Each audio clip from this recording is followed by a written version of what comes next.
दिल्ली में पानी बिल माफी योजना जो है लागू हो चुकी है और जल बोर्ड के अधिकारी दिल्ली के विभिन्न क्षेत्रों में जा करके कैंप लगा रहे हैं और उस कैंप के माध्यम से जिन लोगों के भी पानी के बिल जिन लोगों के बकाए हैं उसको जमा कराया जा रहा है।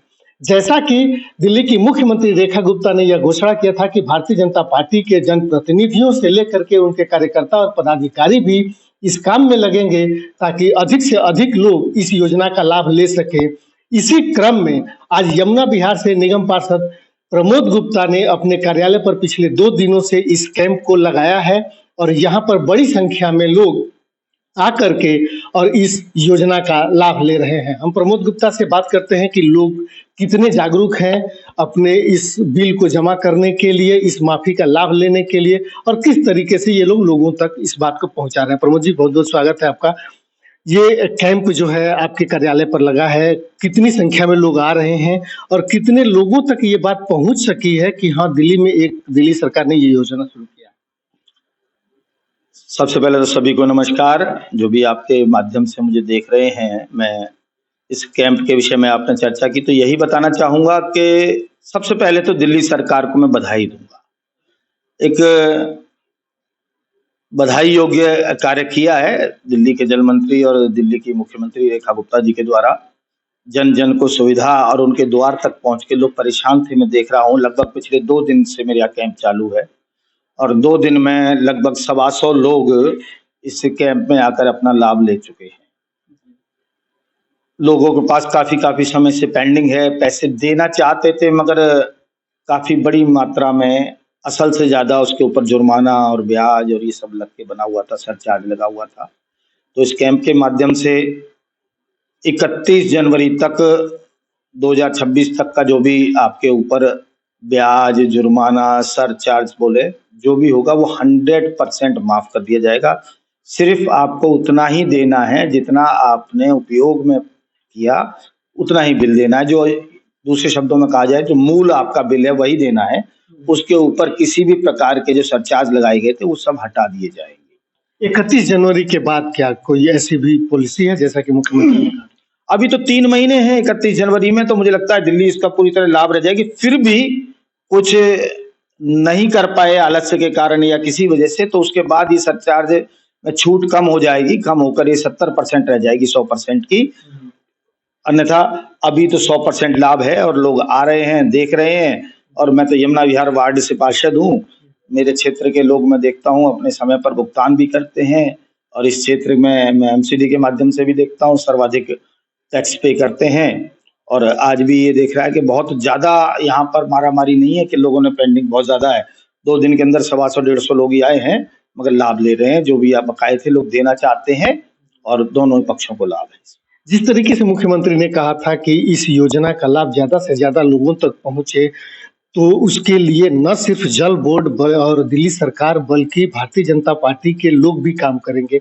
आप लोग किस तरीके से इस वार्ड ही नहीं बल्कि पूरे दिल्ली की अगर बात करें तो आप हर नेता का एक अपना फॉलोअर होता है, वो चाहे उस वार्ड में हो, उस विधानसभा में हो या लोकसभा में हो, तो आप लोग किस तरीके से लोगों तक इसको पहुंचा रहे हैं? देखिए, आपके माध्यम से मैं यही कहना चाहूंगा सभी को कि हम भारतीय जनता पार्टी के कार्यकर्ता हैं, चाहे वो मुख्यमंत्री हो, चाहे विधायक हो, चाहे पार्षद हो, चाहे एक गली का सामान्य सा बूथ का अध्यक्ष हो।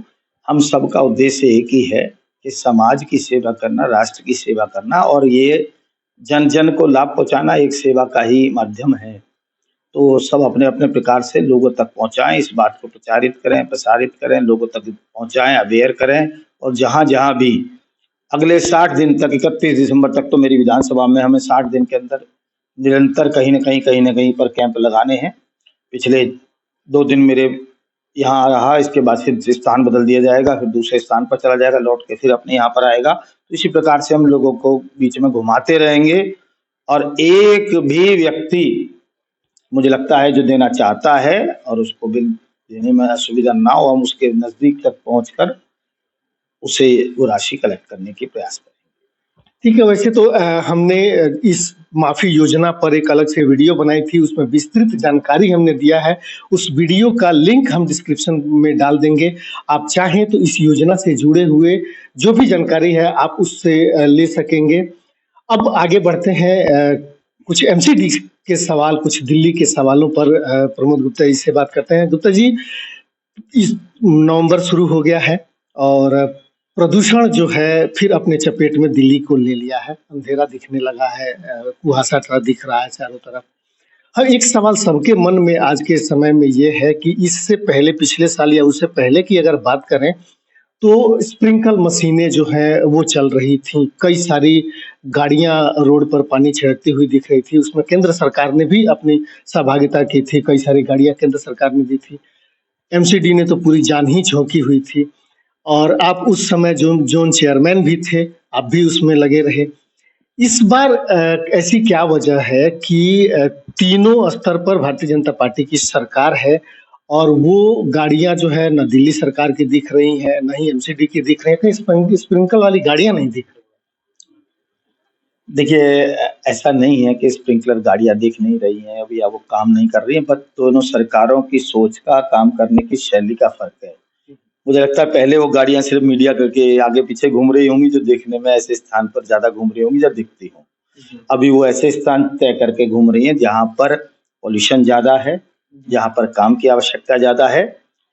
एग्जैक्ट डाटा तो मैं अभी आधिकारिक रूप से आपने तुरंत कहा है तो नहीं बता सकता, मगर मैं जल्दी इसकी पूरी इस जोन के अंदर कितनी गाड़ियां और कहाँ कहाँ पर काम कर रही हैं और किस प्रकार से काम कर रही हैं उनको सुनिश्चित करूंगा।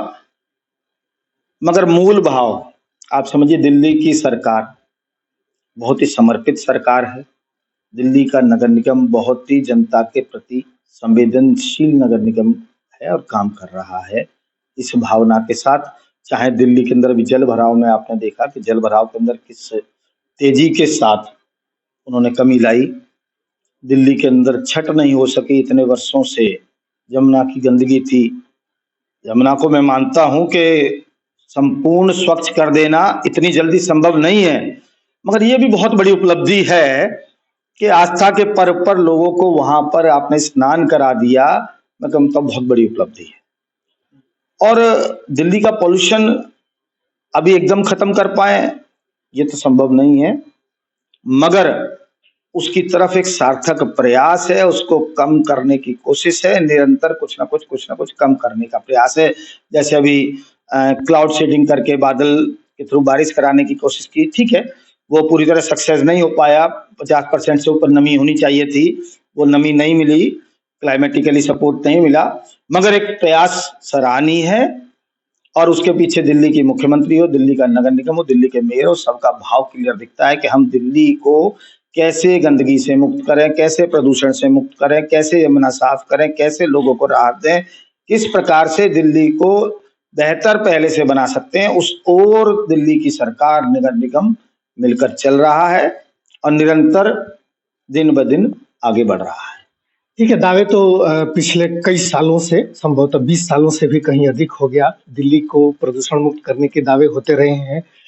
अब आगे बढ़ते हैं एक ऐसे अभियान की ओर जो प्रमोद गुप्ता का ध्यान पूरे दिल्ली की ओर गया और पूरे दिल्ली के लोगों ने प्रमोद गुप्ता की ओर देखा और उसे सराहा भी। वह अभियान था दीपावली के बाद जो भी खंडित मूर्तियां थीं, जो भी पूजन की सामग्रियां थीं या जो भी घरों में पूजा की गई जो चीजें थीं, वो जो बेतरतीब तरीके से इधर उधर से बिखरी हुई रहती हैं, जहां तहां फैली होती हैं, हवाएं चलती हैं, लोगों के पैरों के नीचे फोटो आते हैं, पूजन की गई सामग्री आती है या फिर खंडित मूर्तियां जो है इधर उधर पड़ी रहती हैं, उनका अनादर होता है। प्रमोद गुप्ता ने एक सराहनीय कदम उठाते हुए एक अभियान शुरू किया है और उस अभियान के तहत जहां कहीं भी वो, चाहे पेड़ के नीचे, किसी नुक्कड़ पर, किसी सड़क के किनारे, कहीं भी इस तरह की पूजन सामग्री अगर पड़ी हुई है, उसे ये अपनी टीम के साथ, अगर जरूरत पड़ती है तो नगर निगम के लोगों को साथ लेकर के और उसे वहां से उठा करके और पूरे विधि विधान के साथ जो हमारे शास्त्रों में लिखा हुआ है उसके साथ विसर्जित कर रहे हैं। प्रमोद जी, आपने इसकी शुरुआत की है, कितना आगे बढ़ा रहे हैं इसको? देखिए, ये कार्य करने में मुझे कोई बहुत खुशी नहीं मिली। कुछ काम मन से किए जाते हैं, उत्साह के साथ किए जाते हैं, कुछ काम जिम्मेदारी के साथ किए जाते हैं, कुछ काम बहुत मन पर पत्थर रखे किए जाते हैं। ये उनमें से एक कार्य है जिसे करते में मुझे खुशी नहीं हो रही। मैं करूंगा निरंतर इसको, मगर ये जितनी जल्दी करना बंद हो जाए मुझे उतनी जल्दी खुशी होगी। जिस मूर्ति को, जिस चित्र को एक भाव के साथ हम अपने घर में लेकर आते हैं, उसको पूजते हैं, पुष्प अर्पित करते हैं, अपने अपने विधि विधान के साथ उसको अपने यहाँ रखते हैं, और उसके बाद कुछ नासमझ लोग, मैं सभी के तो नहीं कहूंगा, कुछ नासमझ लोग, अज्ञानी लोग, अधूरे ज्ञान के लोग उसको न जाने किस भाव के साथ जब नए चित्र ले आते हैं, नई मूर्ति ले आते हैं, नई पूजन सामग्री ले आते हैं, तो उसको कहीं भी पार्कों के कोनों पर, पीपल के पेड़ के नीचे, कहीं भी गंदगी में, कचरे में डाल देते हैं। मैंने देखा, मेरा मन बड़ा आहत हुआ, और मैंने अभी ये अभियान चलाया दीपावली के बाद, मंदिरों के कोनों पे, पीछे गलियों में, मंदिरों के पास डाला हुआ था। मैंने उनको एकत्रित किया, उनका सही, जितना मुझे समझ थी, उनका सही निस्तारण किया, और आगे भी मुझे लगता है आवश्यकता पड़ती रहेगी। जो भी बड़ा त्योहार आएगा, त्योहारों के बाद करूंगा, और महीने में एक बार, 1.5 महीने में एक बार करता रहूंगा। सभी क्षेत्र के मंदिरों को भी मैंने पत्र लिखा है कि इस विषय में कहीं कहीं सहायता की आवश्यकता हो तो आप हमें बताएं, मिलजुल के करेंगे। सभी से कुछ सीखना चाहिए, मुझे लगता है इतनी समझ होनी चाहिए। मैं उस भाव के साथ काम किया है, और उससे भी ज्यादा आपके माध्यम से जहां भी मुझे देख रहे हैं, वो लोग सब इस बात की अवेयरनेस फैलाएं। साथियों, जिस देव को आप पूछ रहे हैं, जिस चित्र को घर में लेके आ रहे हैं, इसके साथ पूजा अर्चना कर रहे हैं, उसको यथासम्मान, उसको जब उसकी आवश्यकता ना हो तो उसका निस्तारण करना चाहिए मान सम्मान के साथ।